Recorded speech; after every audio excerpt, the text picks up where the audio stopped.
and threats. Intimidation yani ile hali ya kuweka mtu asijisi ya kwamba yeye ni mtu. Kwa mara nyingi watu wengine ufokea mtu kwa sauti ya juu, what we call shouting. Unajua mtu hata kama ni mtoto ama mtu yote, ikiwa amekosa, ukimrekebisha kwa utaratibu, kwa hakika atakuelewa. But shouting ama kupeana ile sauti ya ukali inaleta inakuwa ni si hali nzuri kwa huyu ambaye unamtendea. Na wakati mwingine unafanya vitendo ambavyo mtu anaona ya kwamba ukweli mimi hawa watu hawafanye nini, hawanijali. Inapokuwa hivyo, jambo ambalo linatendeka ama inapunguza ile dhamana ya mtu. What we call it lowers self esteem and self confidence. Mtu huyu hata akitaka kuongea jambo hata mbele ya watu anasema na nikiongea na labda tena nipate nimefanya hili na hili, mimi sioni kama nitaweza kufanya nini, kuongea. Sasa utakuwa umekosea yule mtu, kwa sababu watu tunang'ang'ana tuweze kukuza mtu aweze kujipatia dhamana ile ambaye anaweza kuwa na ule ujasiri wa kuweza kusimama na kuweza kuongea ama na kuweza kusema kwamba hakika hili jambo halinifanyiki hapa vizuri. Lakini wakati tunapofanya intimidation, tunapodhalalisha yule mtu kwa kupiga kelele, kwa kumfanyia mambo yale ambayo yanampatia ile hadhi, inarudisha ile hadhi yake chini, basi hiyo inaitwa ni kumnyanyasa kihisia. Kitu kingine cha pili ambayo ni mazoea, it's what we call criticism. Criticism sijui nitaweka aje kwa lugha rahisi, lakini ni kana kwamba ni hali ya kutumia kejeli hivi. Saa zingine unapata, wacha nianze kwa wazazi. Wazazi watu tunapenda, saa zingine unaita mtoto we bakuli, we mbwa, we kitu fulani. Unajua unabandikiza mtu jina, anajiangalia, kwa kweli mimi si mbwa, ninatembea na miguu yangu miwili, mbwa anaenda na miguu minne, naona akili yangu iko sawa, naona hiki, na mbona uniite mimi mbwa ama uniite mimi bakuli? Kwani mimi mwanadamu bakuli na uhusianaje na mimi? Hivyo ile hali ya kukejeli mtu, makudhihaki mtu. Kuna nilikuwa siku kadhaa zimepita hivi, mtoto mwingine alikuja kile, unajua mwingine amenitukana mimi ninafanana giza. Unaona? Na ameniambia mbele ya watu. I reflect darkness. Sasa are you saying na anaona ya kwamba mimi ni hali ile anafili ya kwamba hapa enyewe hata kama ni mimi nilivyo, jinsi nilivyo najikubali, lakini kuniambia mbele ya watu nafanana giza ni jambo ambalo limemdhulumu kihisia. So hata wale sisi tunapenda, hata akina baba, akina mama, tunapenda kupeana majina makubwa sana ya kukejeli tu mtu, ya kumdhihaki.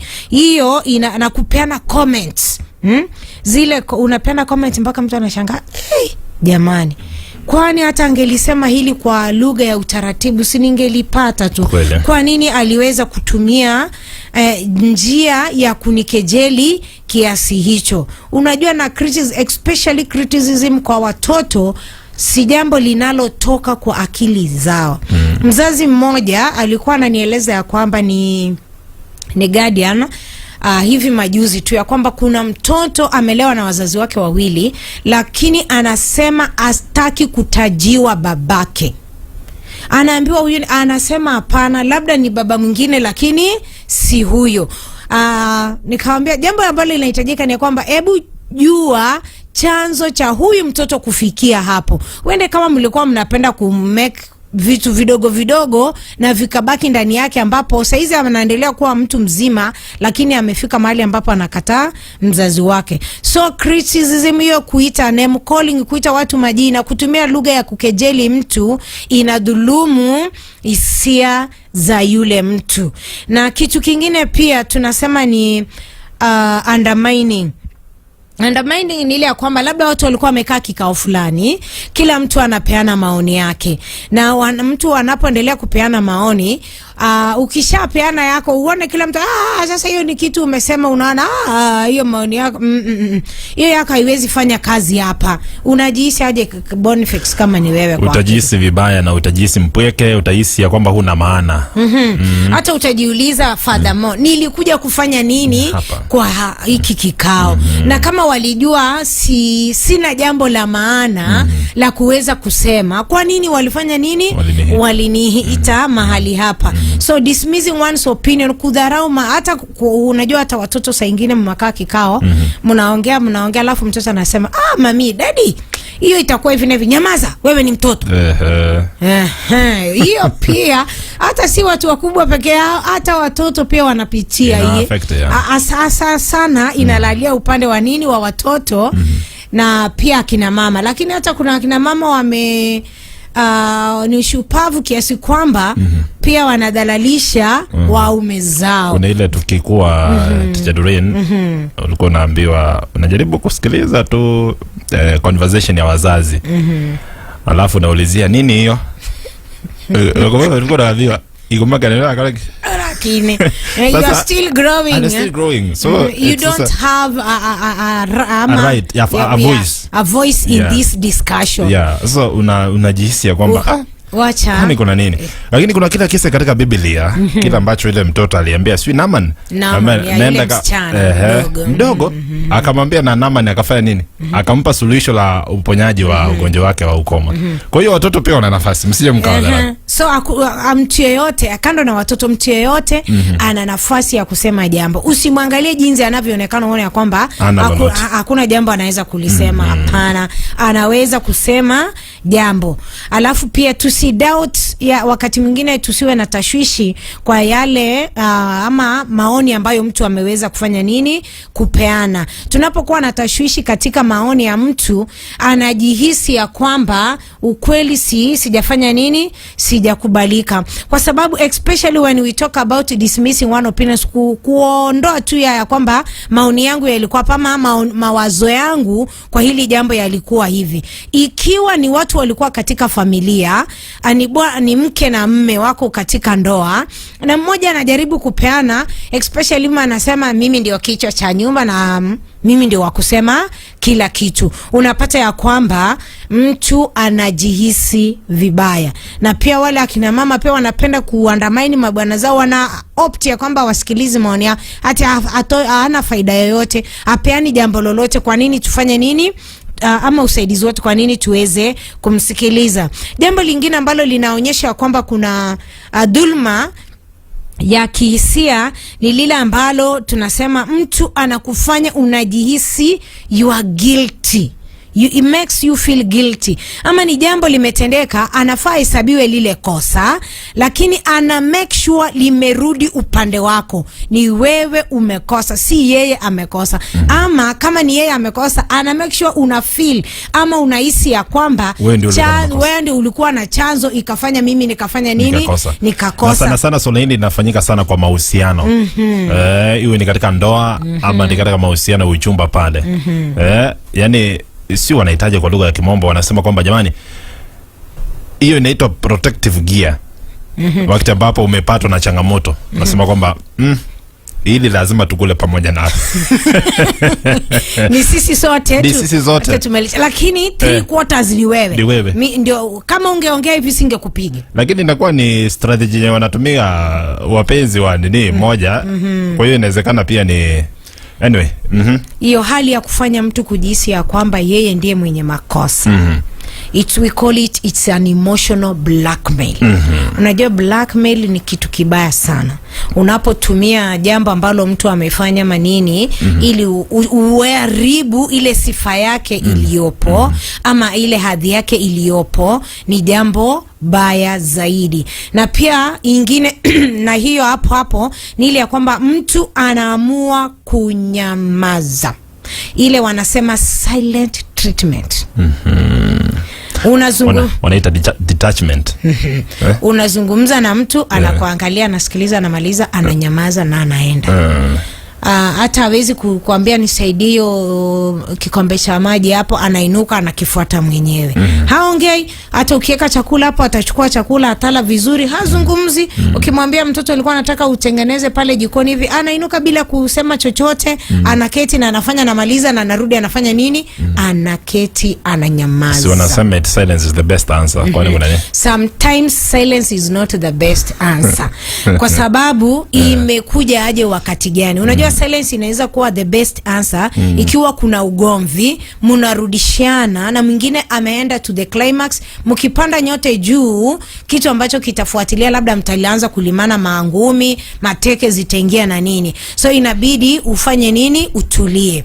Na unapotulia itakupatia ule uwezo wa kuanza kureview hili jambo lote kwa uzima, kwa jumla. Lakini tunapozungumzia kufanya mtu ajifili ya kwamba sasa unashangaa mtu alitoka hapa asubuhi tulikuwa tunaongea, amerudi sasa haongei, haneni lolote, amenyamaza. Mtoto alikuwa vizuri, mtoto amenyamaza tu ghafla binvu. So giving one silent treatment ni njia moja ya kumanipulate mtu.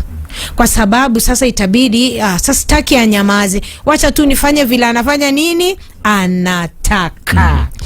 Alafu pia kitu kingine katika emotional abuse, do tutaiguzia wakati utakapo tunazungumzia juu ya financial abuse, ni kitu tunaita dhuluma ya economic abuse. Yani mtu ana withhold pesa ambazo zingefaa zitumike, anakuambia sipeani, ama anapofanya maamuzi yanayodili na pesa anafanya yeye peke yake, ama anakuzuia wewe kutoenda kutafuta kazi ama kupata ajira.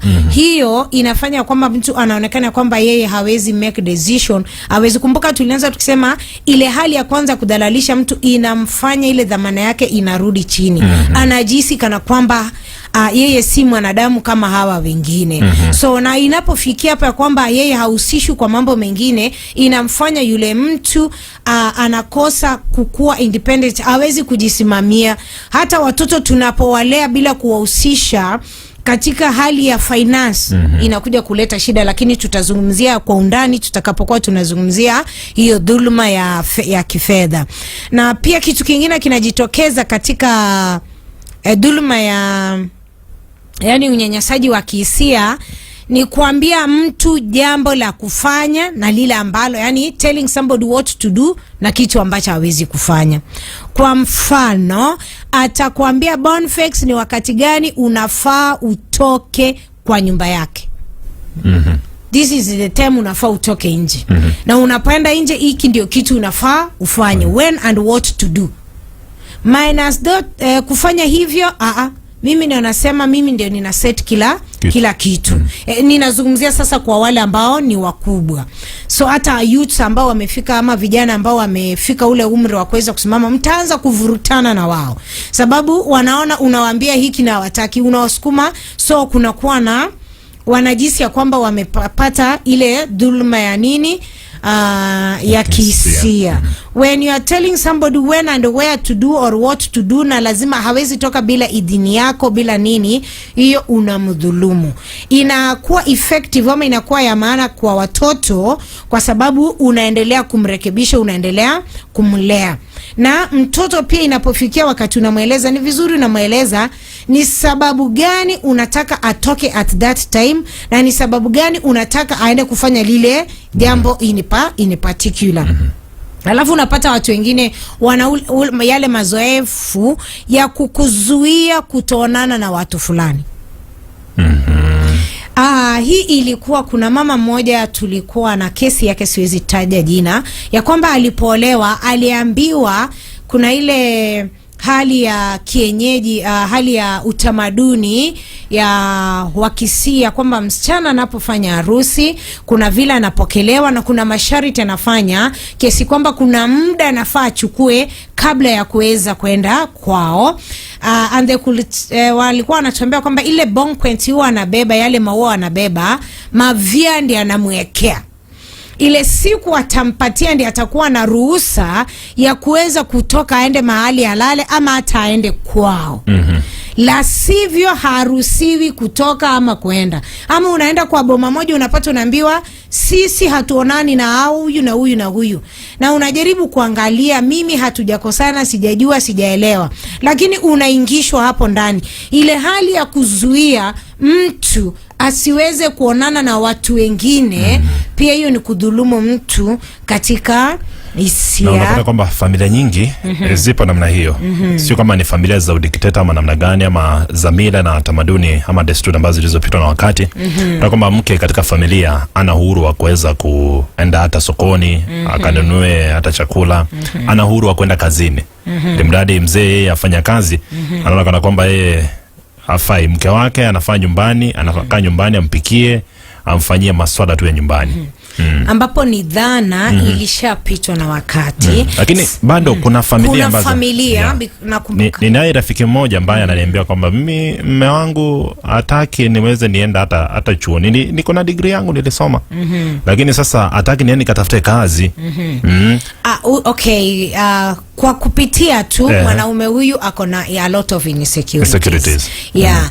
Anahisi ya kwamba labda bibi akitoka atapata mwingine mzuri kumliko yeye, ama atakuwa na fedha nyingi kumshinda, mdharau na mengine mengi. Suluhisho tu pekee ni nyinyi wawili nyote mketi chini. Lakini hata mazungumzo, akipata ukiongea na mtu fulani, anahisi kana kwamba ufai kuongea. Okay. Anayetaka uongea naye ni mzazi wako peke yake. Hata rafiki yako wa kike anahisi kana kwamba mbona hivi? Yani swi namna gani? Hata maongezi uwezi ukapiga simu. Sasa hiyo ndio tunaita emotional abuse. Emotional damage. Si hata damage. Hiyo ni unyanyasaji wa kihisia. Wa hali ya juu, dhulma ya hali ya juu sana. Na ingekuwa uwezo kama huyu anaweza pata mshauri ama mtaalam aweze kumsaidia. Kwa sababu ikizidi mipaka, akiona ya kwamba sina suluhisho hapa, kitu ambacho kinakuja next, afadhali niondoke, nimpe nafasi afanye vile anavyotaka. Na mara nyingi jambo ambalo la kujiondoa ni kujitia kitanzi. Alafu mtaanza kuuliza watu walikuwa vizuri, kulitokea nini? Mkose majibu. Okay. So ni vizuri ya kwamba hata kwa sentence moja ni vizuri atafute ushauri ili aweze kusaidiwa. Na wende ikawa huyu bwana anafanya ako na, tumesema insecurity zake kidogo kidogo, na zinaweza tatuliwa kwa ile hali ambayo ni nzuri. Hivyo ikiwa uko pale unazuia na unafanya hayo, jua ya kwamba hiyo si vema katika kumfanyia mtu ambaye ametimu umri wa sheria yetu ya Kenya. Inasema mtu anapofika umri wa miaka 18 ana haki ya kujifamulia mambo, lakini unapomwendesha kama remote ama robot hairuhusiwi. I think it's ni Constitution Act 2016 something, nina sitaki kupeana ile, siko sure, but nitakapokuja tukiendelea katika hizo zingine nitasema kuna kipengele katika sheria zetu za Kenya ya kwamba unapodhulumu mtu, anapodhulumiwa kihisia, anaweza enda kotini na ukashtakiwa. Lakini sasa nikiuliza swali, nini haswa kinachomfanya huyu mtu aweze kusalia katika yale mahusiano iwapo anadhulumiwa namna hii? Kwa nini? Nini kinachomfanya? Ni mapenzi ama nini? Mara nyingi leo pia ni siku ya familia, unaweza ukaingisha masuala ya familia ndani kidogo. Utuambie why? Na wataalamu wataelezea zaidi. Jambo kubwa linalofanyika, kwanza mtu anahisi ya kwamba nikitoka hapa nitaharibu sifa ile ambayo iko katika hii familia, ama sifa ile nimejitengenezea. Watu watauliza, kwa mfano, wacha nichukue mfano wangu. Teacher Dorine akafanya hivi na hivi.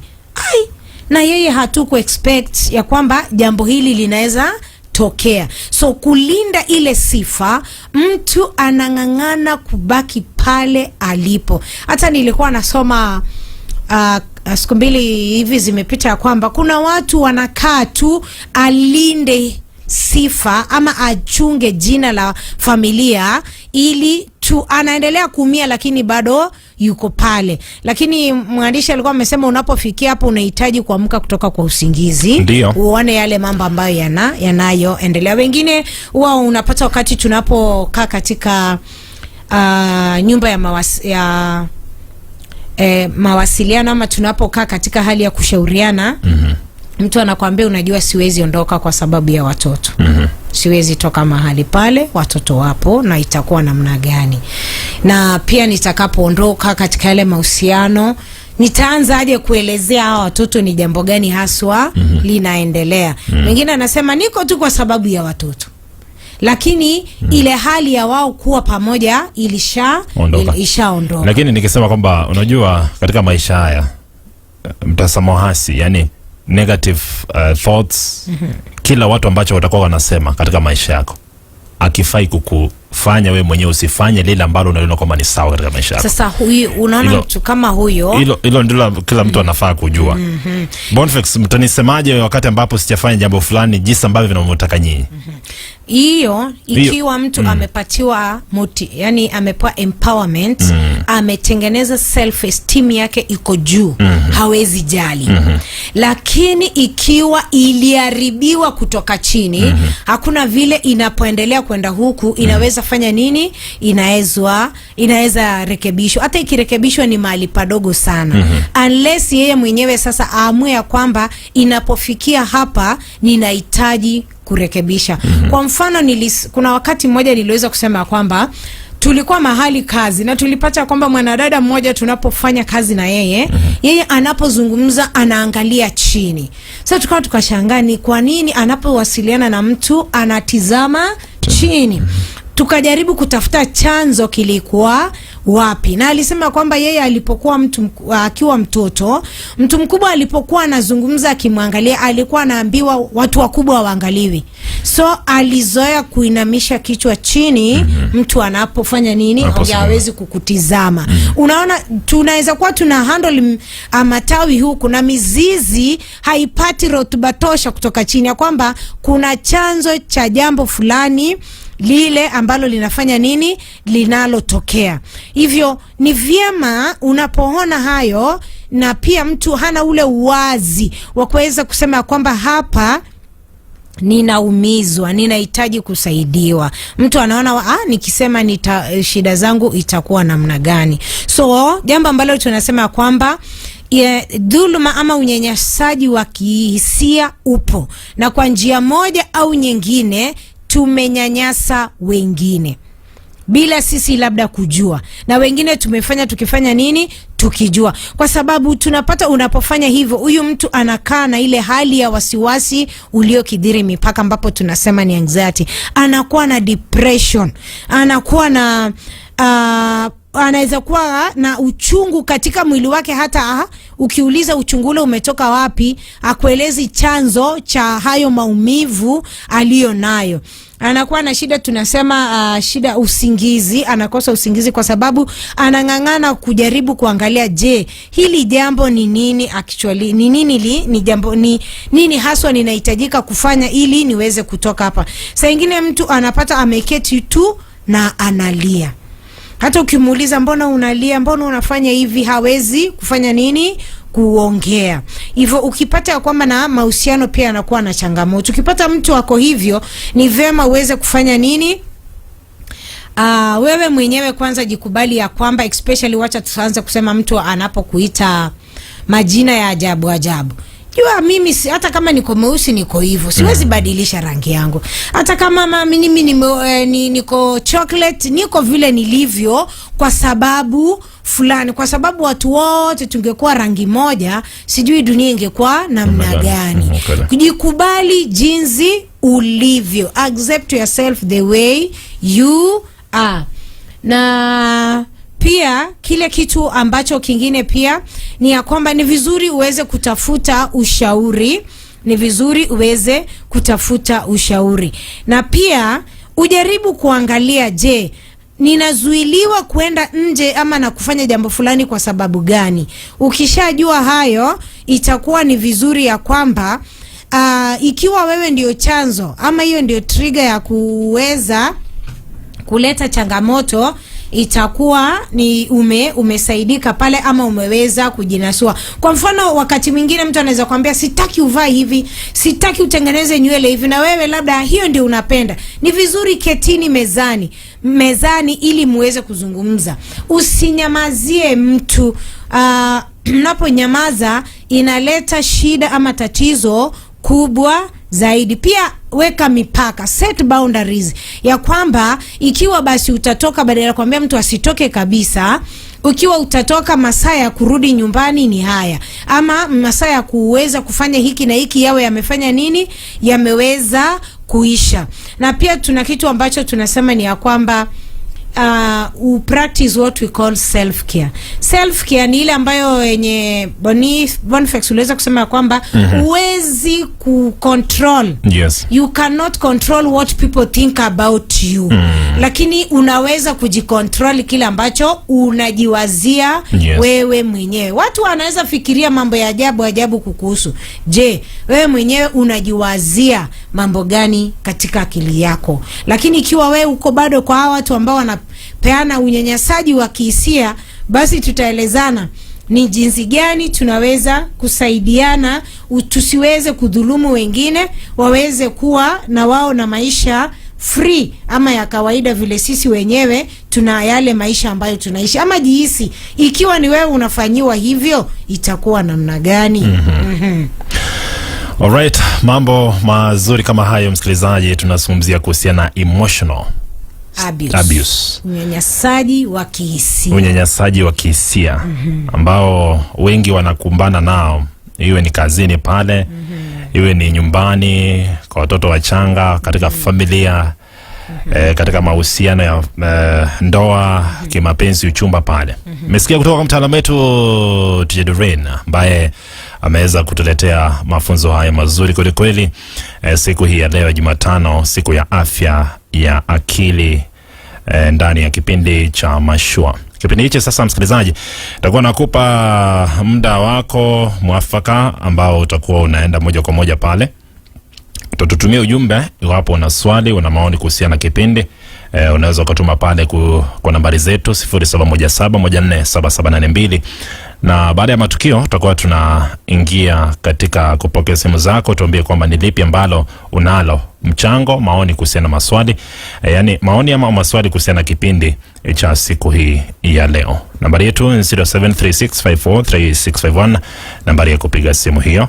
Katika mtandao wetu Facebook unaona tuko live moja kwa moja. Tuma ujumbe wako pale. Kutuma ujumbe wako tutakuwa tunauona katika njia ambayo ni nzuri zaidi. Dakika moja iweze kutimu saa 5 asubuhi.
Utaona bisha utafunguliwa, aombaye atapewa, hitaji la moyo wake ni sauti ya Bwana. Radio Kisima, chemi ya maji ya uzima. Radio Kisima, chota unywe. Unasikiliza Radio Kisima 89.7 FM.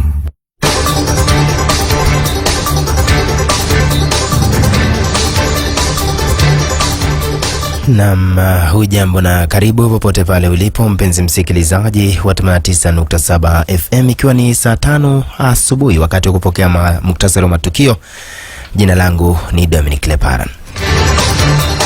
Baadhi ya wadau wa elimu wanaendelea kulalamikia changamoto za utekelezwaji wa mtaala wa umilisi CBC. Aidha, wataalam wakiwemo walimu pamoja na wazazi katika kaunti ya Garissa wameitaka Wizara ya Elimu kuzingatia malalamishi yao ili kuhakikisha usawa wa utekelezwaji wa mtaala huo wa CBC, wakisema kuwa masomo hayo ya mtaala mpya yana manufaa, ila kwa sasa unashuhudiwa ukosefu wa mahitaji muhimu wa mtaala huo wa CBC katika shule mbalimbali, ikiwemo vitabu, uhaba wa walimu, mahabara, maktaba, miongoni mwa zingine. Wadau hao sasa waliyasema haya baada ya kufanya mkutano na kuzingatia ama ya kuangazia changamoto na faida za mtaala wa umilisi CBC katika kaunti hiyo. Na kwengineko ni kwamba Rais William Ruto anatarajiwa kukagua na kusindua miradi mbalimbali za maendeleo jijini Nairobi katika siku yake ya 3 katika ziara yake ya siku 5 jijini humo. Aidha, kiongozi wa nchi anatarajiwa kukagua ujenzi wa soko la Riruta kabla ya kufungua kituo cha kidijitali katika eneo bunge la Dagoretti Kusini. Baadaye Rais William Ruto ataelekea katika eneo bunge la Dagoretti Kaskazini, ambapo atazindua ujenzi wa madarasa ya shule ya Gatina eneo hilo kabla ya kuelekea katika ziara yake ama kuendelea katika ziara yake eneo bunge la Westland, ambapo atakagua ujenzi wa daraja la Kangemi.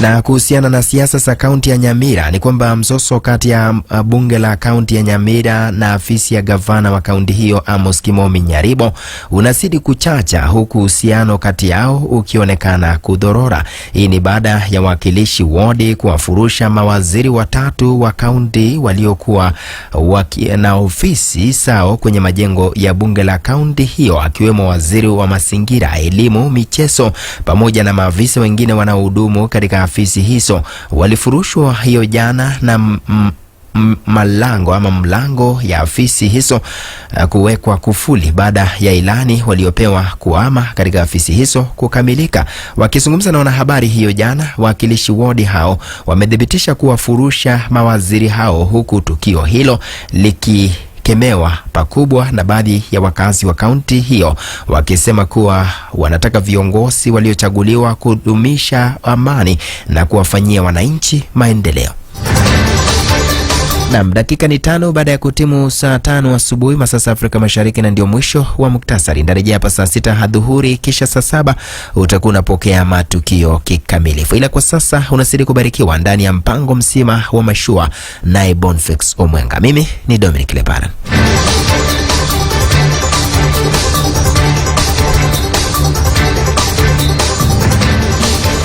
Radio Kisima, chemi ya maji ya uzima.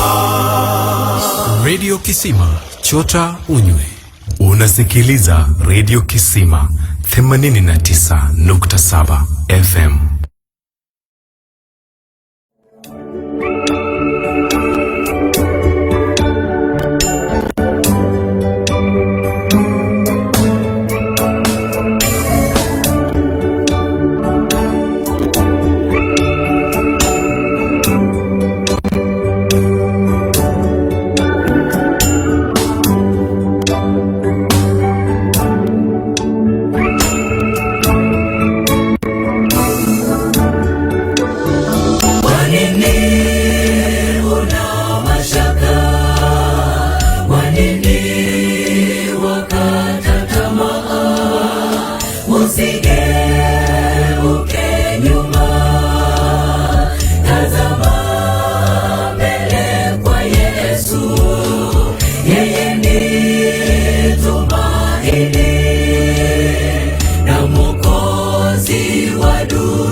tumaini na Mwokozi wa dunia yupo kwa ajili yetu, usiwe na shaka.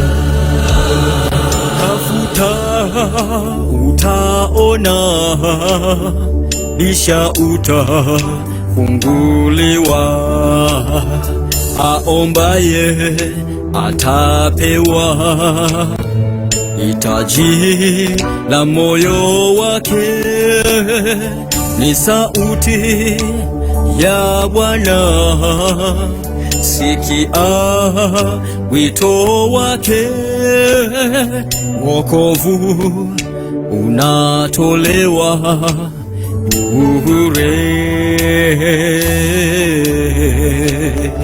Tafuta utaona, bisha utafunguliwa, aombaye atapewa, hitaji la moyo wake ni sauti ya Bwana, sikia wito wake, wokovu unatolewa bure.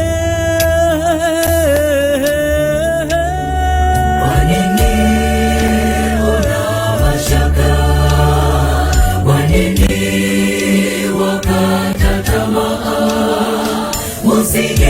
Usigeuke nyuma, tazama mbele kwa Yesu. Yeye ni tumaini na Mwokozi wa dunia, yupo kwa ajili yetu, usiwe na shaka.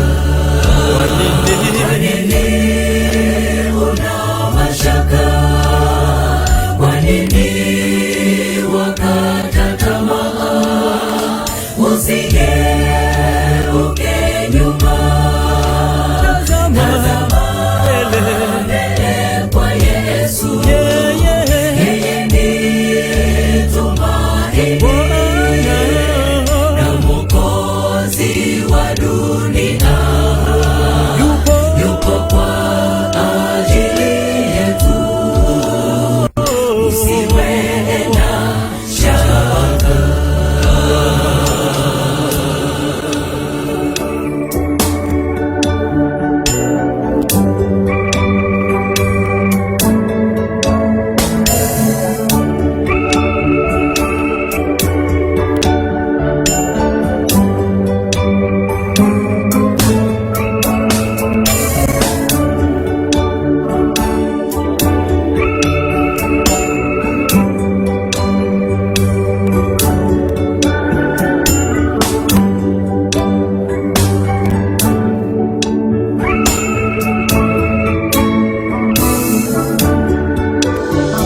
Ni shida au njaa, dhiki nayo magonjwa, maumivu na mateso vimekuandama, umekosa msaada, upo Bwana wa mabwana, kwake yeye yote yanawezekana.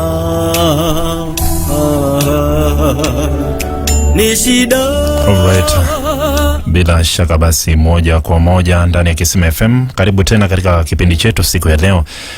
Katika awamu hii ya pili ya kipindi cha afya ya akili, moja kwa moja ninaye mtaalam studioni, mtaalam ikiwa naungana nasi kipindi hiki, mtaalam wetu anajulikana kama Teacher Doreen. Jina lake rasmi ni Doreen Osarigo. Yuko pamoja nasi msikilizaji, nimekuwa tukizungumzia kuhusiana na mada yenyewe inaenda kama stress. Unyanyasaji wa kihisia. Stress, emotional stress. Emotional abuse. Emotional abuse. Kizungu kilikuja na meli, msikilizaji. Moja kwa moja basi muda ni wako, basi moja kwa moja wa kuweza kusema nasi. Kipindi hiki una maoni, maswali kuhusiana na kipindi, umeruhusiwa kuweza kusema nasi 0736543651.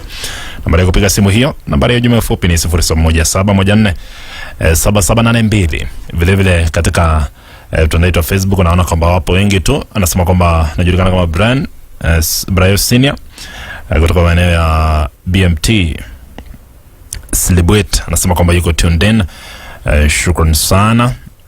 Huyu anajulikana kama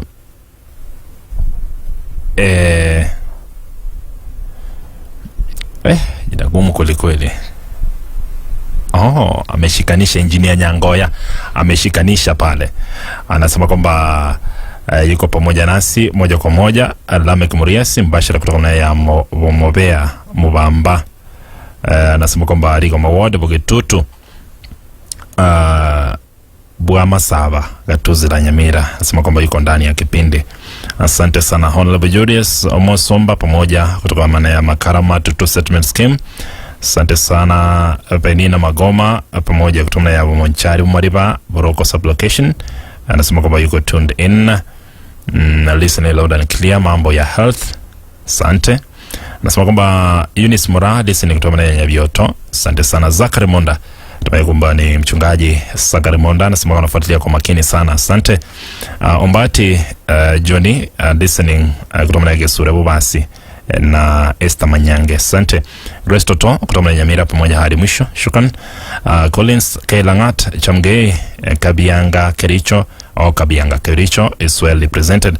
Asante sana. Lisbogutu yuko ndani ya mashuhadi tamati kutoka ya Moro. Asante sana. Yeye anasema kama ni Semo tuned in kutoka Nairobi pale moja kwa moja. Asante sana. Yeye anasema ni Steven Wairaro kutoka maeneo ya Kuria, naye anasema kwamba anabarikiwa. Asante sana. Barnabas Datemo Gekonge Kebaso anasema kwamba good morning kutoka maeneo ya Doha Qatar. Kwa Saito Nyamasibi pamoja hadi tamati. Asante sana. Dakika 15 msikilizaji ndizo zimeyoma baada ya saa 5 asubuhi ya leo. Popote mabuliko, kipindi ni cha afya akili. Sasa nitakuwa naangazia hapa na nampa nafasi Tijedurin aweze kutumalizia kile kipengele cha mwisho wakati ambapo tunamalizia kipindi chetu. Tijedurin, karibu tena. Asante sana kwa nafasi. Na kwa wale ambao wametupata kwa saa hizi, tulikuwa tunazungumzia juu ya dhulma ama dhulma za kihisia ama unyanyasaji wa kihisia. Tumeweza kuelezea kwa upana na urefu kuhusu unyanyasaji huu wa kihisia, na tumeweza kuona ni vitu gani ama vipengele gani vile ambavyo vinafanya mtu anakuwa ama anafanya ndipo anatekeleza ama anatimiza unyanyasaji wa kihisia. Tukasema pia ni vyema ikiwa uko katika hiyo hali ya kufanyiwa dhuluma ya kihisia, ni vizuri kitu cha kwanza uweze kukubali ya kwamba kuna tatizo. Ikiwa hautaweza kukubali kuna tatizo hapa, basi itakuwa ni vigumu. Na unapokubali kwamba kuna tatizo, jambo ambalo linahitajika kufanya ni ile hali ya kutafuta mpangilio wa kuweza kutoka katika lile tatizo. Na mipangilio nyingine ya kuweza kutoka katika lile tatizo, usifanye jambo ati unangangana ufanye jambo bora ili ufurahishe yule ambaye anayekudhulumu. Hiyo haitaweza kuokoa. Ama don't make excuses for the abuser. Ya kwamba mtu anakudhulumu, lakini ikiwa kwa mfano tukitakapokuwa tunazungumzia dhuluma ile ya kuwa mtu anafanyiwa physical, anapigwa, usifanye ile excuse ya kwamba unasema kama haingekuwa ni mimi, unajilaumu. Kama ingekuwa ni mimi, haya mambo yangefanya nini, hayangeweza kutokea. Na pia usijaribu kubishana na yeye ambaye anaye kudhulumu. Kitu ambacho unafaa ujue ni ya kwamba utengeneze, you cannot change an abusive person. Uwezi kubadilisha mtu ambaye anafanya dhulma, lakini unaweza kujibadilisha wewe ili usiweze kuingia katika hiyo dhulma. Na wakati unasema exit plan, inamaanisha kwamba unaweza ondoka kwa muda ili kwamba uzungumze na watu wawili watatu, waende kuzungumza na huyu, waone kama anaweza ona ya kwamba hili jambo analolifanya alifanye nini, alifurahishi. Na pia tengeneza mipaka na anayefanya nini, anaye kudhulumu. Na unapotengeneza ile mipaka, usitengeneze ile ambayo hautaweza. Tengeneza lile jambo ambalo ya kwamba mimi, ikiwa utanyamaza kwa hii nyumba siku yote mzima, basi sitajua unahitaji kula nini, sitajua unahitaji kufanya jambo gani, basi itabidi sote sasa tufanye nini, tunyamaze, ama na mimi nifanye vile ambavyo ninaona na utafanya vile ambavyo unaona. Ninamaanisha kwamba you establish, unapotengeneza ile mipaka ni vema uweze kuangalia ile mipaka ambayo wewe mwenyewe utaweza kuitimiza. Usikubali ndio nimekubali, nitakuwa ninatoka na ninafanya kila kitu unaniambia. Alafu umetumwa mkate, ufike kwa njia utakutana na maandazi. Ubebe maandazi, ukirudi nayo kwa nyumba kuja kugongwa. Tulielewana, ukitoka unaendea nini? Mkate. So you set the boundaries zile ambazo hata wewe mwenyewe unaweza kuzimanage. Na kitu kingine, patia afya yako ya akili priority. Ikuwe ni ya kwanza katika jambo lolote, kwa sababu bila engine ya mwili kuwa sawa, basi mwili hawezi enda sambamba. Sababu tunasema afya ya akili ndio engine inayobeba mwili yetu. Hivyo ikiwa uko pale na unafanya dhulma, ninaomba uweze, unafanyia wengine dhulma ya kihisia, ninaomba uweze kuanzia sasa hii uangalie na uache. Na ikiwa wewe ndio unafanyiwa na umefika mahali ambapo uwezi kusema, ni vizuri uzungumze na wataalam ili waweze kukusaidia katika hiyo hali ambayo unapitia. Unaweza kuandika ujumbe mfupi, alafu mtu atakutafuta, unaweza nipata kwa wakati huu, ndio mwafaka, ninaweza kuzungumzia hili jambo ambalo linaniumiza. Kwa sababu tunasema ugonjwa wa afya ya akili ni kidonda kisichofanya nini, kisichoonekana. Kando na wewe mwenyewe kuamua ya kwamba kukitoa nje, ndipo utakuwa unapata nini, yale matibabu. If you are outside there na unapitia hii dhulma, tafadhali ni vizuri uweze kuwa wazi na uweze kuzungumza. Fikia wataalamu, ama unaweza kunifikia kwa nambari 0723922306 ili tuweze, kama hata uko mbali, tunaweza kukulink na mshauri ambaye ako karibu pamoja na wewe ili uweze kupata usaidizi. Mazuri kuliko ile. Msikilizaji, umesikia kwamba iwapo una ile tatizo na unaona kana kwamba kuna yule mwenzako ambaye ana ile tatizo, kuna yule ambaye jirani yako, rafiki yako ama mpendo wako ana ile tatizo moja kwa moja, basi utakuwa unawasiliana katika njia ambayo ni nzuri zaidi. Kwa sababu ya muda, Tijadrin, naomba tuweze kukomea hapa. Asante sana mtoto la Kisii na Sungiri. Anasema kwamba anazidi kufuatilia kutoka maeneo ya Kanyimbo. Ni njomba ambao umeweza kufika sasa hivi. Tijadrin, tunamalizia sasa katika swala hili zima la unyanyasaji wa kihisia. Unajua hisia pia zinaweza zikafanya mtu akafanya jambo ambalo hakuwa anatarajia kuweza kulifanya. Hisia zinamfanya mtu aweze kufanya jambo la kipumbavu, aweze kufanya jambo ambalo alifai. Kwa hiyo wanasema kwamba hisia hazifai kukutawala. Akili ndio inafaa kukutawala. Sure. Na labda tutakapoanza, kwa sababu ya muda tutakapoingia, tutaanza ni vipi. Unajua kuna vile ambavyo unaweza hata hisia zako zikulete madhara, lakini tutaziguzia tu kwa juu tunapoingia katika kipengele kingine wakati tutakapoanza program nyingine tena.